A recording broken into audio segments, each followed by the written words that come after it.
Hello বন্ধু, তোমাদের সবাইকে সুরজিৎ মান্না ক্রিয়েশনস চ্যানেলের পক্ষ থেকে সুস্বাগতম। আশা করি তোমরা সকলে ভালো আছো। আমি তোমাদের জন্য এই ভিডিওটিতে তুলে ধরছি ষষ্ঠ শ্রেণীর পরিবেশ ও বিজ্ঞান বিষয়ের এক সেট প্রশ্নপত্রের সম্পূর্ণ সমাধান করছি।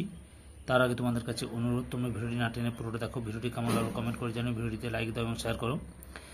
তোমরা রায় ও মার্টিন প্রশ্নবিচিত্রার 225 নম্বর পেজের 13 নম্বর স্কুলের কান্দি রাজ হাই স্কুল এইচএস এই স্কুলে যে প্রশ্নপত্র সেটটি রয়েছে সেই সেটি সম্পূর্ণ সমাধান করছি। একের দাগে সঠিক উত্তরটি নির্বাচন করো। প্রথম প্রশ্ন, একটি সরল যন্ত্রের উদাহরণ হলো অপশান সিতে কলম। 2 নম্বর প্রশ্ন, জলজ রেশম হলো এক ধরনের, অপশান এতে শ্যাওলা। 3 নম্বর, শক্ত চুন নির্মিত খোলক ও নরম মাংসল পথ কোন পর্বের প্রাণীদের বিশেষ বৈশিষ্ট্য, অপশান বিতে কম্বোজ। 4 নম্বরে, মানুষের হাত কোন শ্রেণীর লিভার, অপশান সিতে তৃতীয় শ্রেণীর লিভার। 5 নম্বরে, দোকান থেকে প্লাস্টিকের ব্যাগ নিতে অস্বীকার করা এটি ফোরার পদ্ধতি কোন দিকে তুলে ধরে, অপশান ডিতে রিফিউজ পদ্ধতিকে তুলে ধরে। 6 নম্বরে, বাজার থেকে পাওয়া বর্জ্য হলো, অপশান ডিতে পচা সবজি। 7 নম্বরে, একটি তরল ধাতু হলো, অপশান বিতে ব্রোমিন। 8 নম্বরে, সোনার চিহ্ন হলো, অপশান এতে এ ইউ। 9 নম্বরে, ঘর্ষণ বল গতিশীল বস্তুর গতিকে, অপশান ডিতে কমিয়ে দেয়। 10 নম্বরে, একটি চৌম্বক পদার্থের উদাহরণ হলো, অপশান সিতে নিকেল। 11 নম্বরে, লব্ধ রাশিটি হলো, অপশান এতে আয়তন।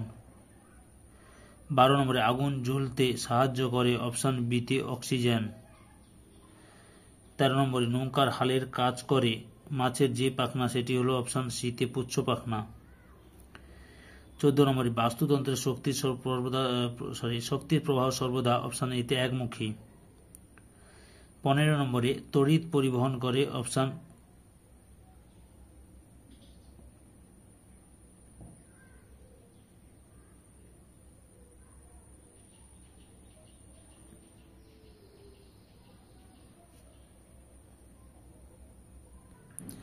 সিতে ব্রোমিন।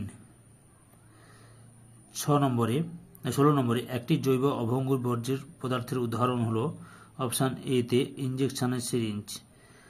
তারপরে 17 নম্বরে, ফাইলেরিয়া রোগের জীবাণু ছড়ায়, অপশান সিতে কিউলেক্স মশা। 18 নম্বরে, বাংলার কীটপতঙ্গ বইটি কার লেখা, অপশান ডিতে গোপালচন্দ্র ভট্টাচার্য। 19 নম্বরে, কাণ্ড দুর্বল নরম রসালো শাখাহীন উদ্ভিদের বলে, অপশান বিতে বিরুৎ। 20 নম্বরে, স্ক্রু এর গায়ে যে ধাতব প্যাঁচ থাকে তা আসলে একটি, অপশান বিতে নততল। 21 নম্বরে, উই পোকার প্রধান খাদ্য হলো, অপশান সিতে সেলুলোজ। 2 দাগে এক কথায় উত্তর দাও, যে কোনো 10টি। ঠিক না ভুল লেখো। কপিকল বল প্রয়োগের দিকে ঠিক উল্টো করে দেয়, ঠিক। 2 নম্বর প্রশ্ন, আম পাতায় জালের মতো শিরাবিন্যাস দেখা যায়, এই ধরনের শিরাবিন্যাসকে কি বলে, জালিকাকার। 3 নম্বরে, কোন প্রকৃতির পিঁপড়েরা অনবরত বাসা বদল করে, যাযাবর পিঁপড়েরা। 4 নম্বরে, চটের তৈরি ব্যাগ কোন ধরনের বর্জ্য পদার্থ, জৈব ভঙ্গুর। তারপরে 5 নম্বরে, অক্সিজেনের উপস্থিতিতে ম্যাগনেসিয়াম ফিতার দহনে কোন যৌগ উৎপন্ন হয়, ম্যাগনেসিয়াম অক্সাইড। 6 নম্বরে, একটি নিষ্ক্রিয় গ্যাসের নাম লেখো, হিলিয়াম। 7 নম্বরে, তারাবাজি পোড়ালে কোন শক্তি থেকে কোন শক্তি পরিবর্তিত হয়, রাসায়নিক শক্তি থেকে তাপ ও আলোক শক্তি।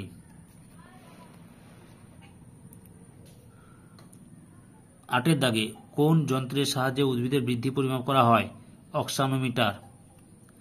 9 নম্বরে, ঠিক না ভুল লেখো। ধানের খোসা ছাড়ালে 2টি বীজপত্র পাওয়া যায়, ভুল। ধান হচ্ছে একবীজপত্রী।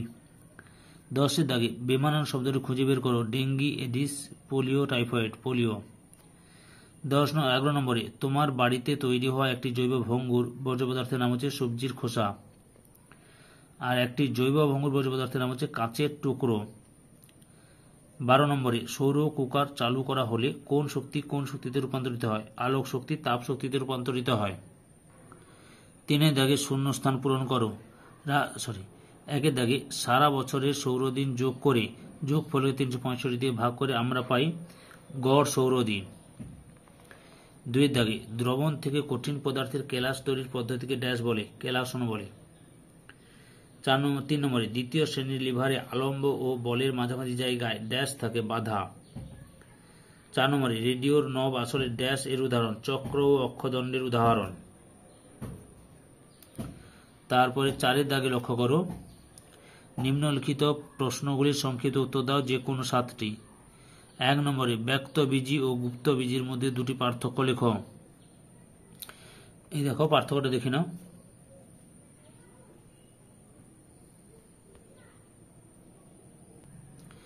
2 নম্বর প্রশ্ন, যন্ত্রের নিয়মিত পরিচর্যার 2টি উপায় লেখো। 1 নম্বরে ব্যবহার না হওয়া অবস্থায় বিশেষ করে দীর্ঘ সময়ের জন্য অব্যবহৃত থাকলে যন্ত্রকে অবশ্যই ঢাকা দিয়ে রাখা প্রয়োজন। 2 নম্বরে কাজের পর যন্ত্রকে নিয়মিত পরিষ্কার করে রাখা আবশ্যক। 3 নম্বর যন্ত্রকে অবশ্যই কোনো পরিষ্কার স্থানে ধুলোবালি ও আর্দ্রতা থেকে যতদূর সম্ভব মুক্ত রাখা দরকার। 3 নম্বর শত্রুর দেহে হুল ফোটানোর পর শ্রমিক মৌমাছিরা বাঁচে না কেন? শ্রমিক মৌমাছির উদরের শেষ প্রান্তে হুল অবস্থিত। এর একদিক খাঁজ কাটা এবং অন্যদিক এমনভাবে মৌমাছির পেটের কাছে আটকানো থাকে যে শত্রুর দেহে একবার হুল দিয়ে সংশোধন করলে তা ছেড়ে শত্রুর দেহে আটকে যায়, ফলে শ্রমিক মৌমাছির মৃত্যু হয়। 4 নম্বরে প্লাস্টিক কি কি কারণে পরিবেশের পক্ষে ক্ষতিকর?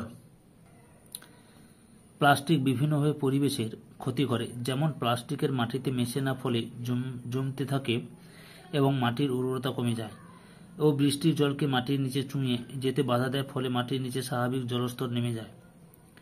প্লাস্টিক জলনিকাশি ব্যবস্থাকে বন্ধ করে দেয়, ফলে বর্ষাকালে রাস্তায় জল জমে।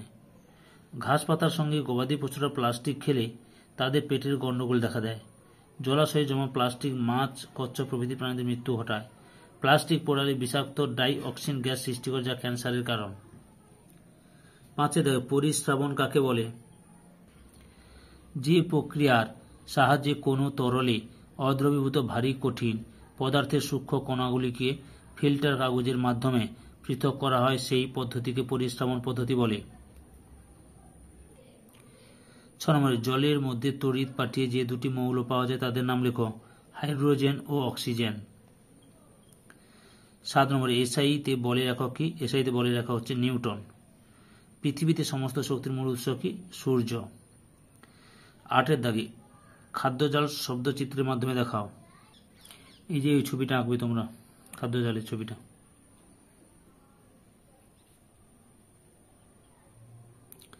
9 দাগে জৈব বৈচিত্র্য কি? জীবমণ্ডলের বিভিন্ন প্রকার পরিবেশে, যেমন বনভূমি, তৃণভূমি, মরুভূমি, সমুদ্র, নদী প্রভৃতি বসবাসকারী বিভিন্ন শ্রেণীর উদ্ভিদ, প্রাণী ও আণুবীক্ষণিক জীবের মধ্যে যে বিভিন্নতা বা বৈচিত্র্যতা দেখা যায় তাকে এক কথায় জীব বৈচিত্র্য বা বায়োডাইভার্সিটি বলে। বিজ্ঞানী রোজেন 1985 খ্রিস্টাব্দে প্রথম জীব বৈচিত্র্য বা বায়োডাইভার্সিটি শব্দটি ব্যবহার করেন। 5 দাগে নিম্নলিখিত প্রশ্নগুলি উত্তর দাও, যে কোনো 7টি। 1 দাগে বলছে ঘূর্ণন অক্ষ কাকে বলে? চক্র ও অক্ষদণ্ড উভয়েই তাদের সাধারণ কেন্দ্রগামী একটি স্থির অক্ষকে কেন্দ্র করে অবাধে ঘুরতে পারে, এই অক্ষকে ঘূর্ণন অক্ষ বলে। নততলে যান্ত্রিক সুবিধা বাড়ানো হয় কিভাবে? প্রশ্নের উত্তরটা এখানে দেওয়া আছে, এখান থেকে লিখে নাও। 2 দাগে প্রজাতি কাকে বলে? একই রকম বাহ্যিক ও আভ্যন্তরীণ বৈশিষ্ট্যযুক্ত জীবগুলি মিলিতভাবে যে ক্ষুদ্র জীবগোষ্ঠী গঠন করে তাকে প্রজাতি বা স্পিসিস বলে। মানুষের বিজ্ঞানসম্মত নাম লেখো। Homo sapiens. 3 নম্বর রয়েছে তিমিরা কখনোই পুরোপুরি ঘুমায় না কেন? তিমিরা জলে বাস করলেও তাদের শ্বাসঅঙ্গ ফুসফুস, তাদের জলের উপরে উঠে এসে শ্বাস নিতে হয়। এজন্য তিমিরা কখনোই পুরোপুরি ঘুমায় না। এমনকি যখন তারা বিশ্রাম নেয় তখনও তাদের মস্তিষ্কের একটা অংশ ঘুমালেও অন্য অংশ জেগে থাকে। তিমির গায়ে কোন অংশে লোম থাকে? মাথার সামনে, নাকের জায়গায়। 4 নম্বর প্রশ্ন, বর্জ্য ব্যবহারের ক্ষেত্রে 4R পদ্ধতির উদাহরণ সহ লেখো। উত্তরটি দেখে নাও, এখান থেকে শুরু করবি। বর্তমানে বর্জ্য পদার্থ নিয়ন্ত্রণের জন্য দিয়ে থার্মোকল প্রভৃতি এতটা লিখবি। ওকে,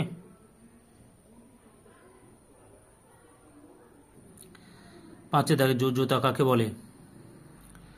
কোনো মৌলের পরমাণুর অপর কোনো মৌলের পরমাণুর সঙ্গে যুক্ত হয়ে যৌগ গঠন করার ক্ষমতাকে যোজ্যতা বলে। যেমন অক্সিজেনের যোজ্যতা 2। H2S যৌগে সালফার মৌলের যোজ্যতা কত? 2। 6 দাগে তৃতীয় শ্রেণীর লিভারের যান্ত্রিক সুবিধা সর্বদা 1 অপেক্ষা কম, তা সত্ত্বেও এটি ব্যবহার হয় কেন? এই যে তৃতীয় শ্রেণীর লিভারের বৈশিষ্ট্য লিখবে, যান্ত্রিক সুবিধা দিয়ে এতটা থেকে এতটা লিখবে। ওকে। ওজন মাপার যন্ত্রের নাম কি? স্প্রিং তুলো। তারপরে 7 নম্বর স্থিতিশক্তি ও গতিশক্তির মধ্যে পার্থক্য কি? এই যে স্থিতিশক্তি এবং গতিশক্তির মধ্যে পার্থক্যটা দেখে নাও।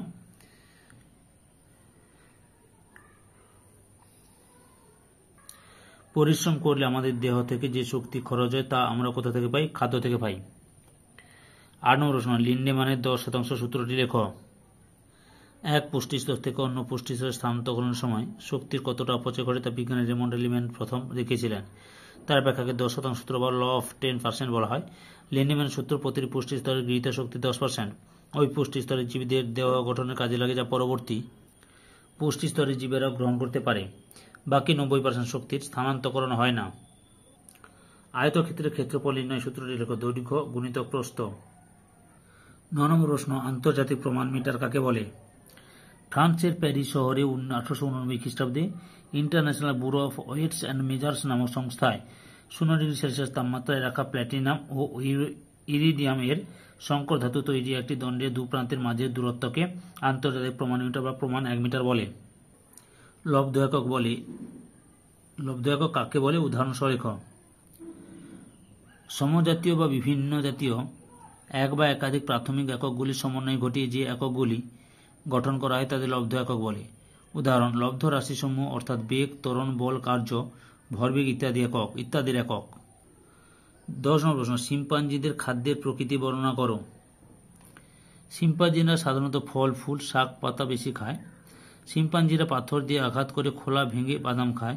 এছাড়া উই পোকার ঢিবি দেখলে ঢিবিতে কাঠি ঢুকে উই পোকা শিকার করে খায়। কোন প্রকারের পিঁপড়েরা যুদ্ধে পটু? লাল পিঁপড়ে।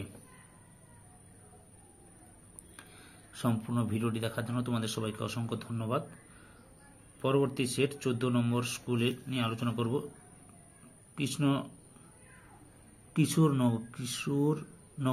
কিশোরনগর এসএস সদন HS এই স্কুলের প্রশ্নপত্র নিয়ে আলোচনা করব। পরবর্তী ভিডিও থাকছে এটাতে।